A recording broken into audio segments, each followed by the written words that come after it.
de yazdım belə gemli rəvayət. Birine karşı vardı məndə məhəbbət. Bir vaxtlar onu çok sevirdim, vurulup sanki mələk bilirdim. Geldi vətənə xidmət müddəti, dedik pozmayaq bu məhəbbəti.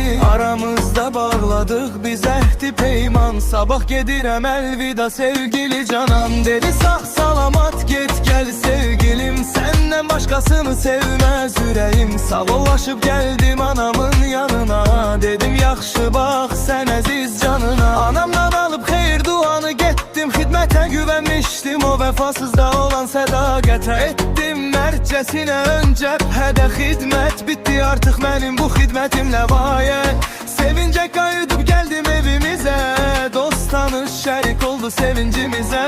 Sen getdim sevgilimin telefonuna, çok təəssüf ki zəng çatmadı ona.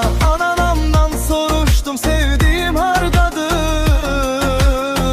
anam kövrək halda dedi o uzaqlardadır. Başka birine könül verip birik o kız, sadiq olmayıp seni koydu yalgız. Pula sattı o müqəddəs sevgini, belə vəfasıza vermə pak qəlbini.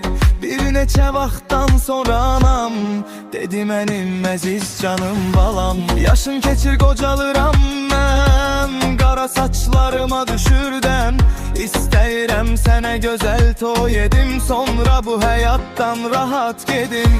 Sen əsgərlikdə olanda, vətən keşiyində duranda, qonşumuzun qızı qoymadı məni tək. Səndə bir ömür boyu sev ver ona ürək. Onlar axı bizə deyil yad, atanın ruhu da olar şad. Anamın dediği kimi ettim, o qızı mən ürəkdən sevdim.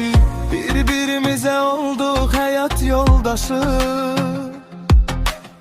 sevip sevilərək olduq söz sirdaşı.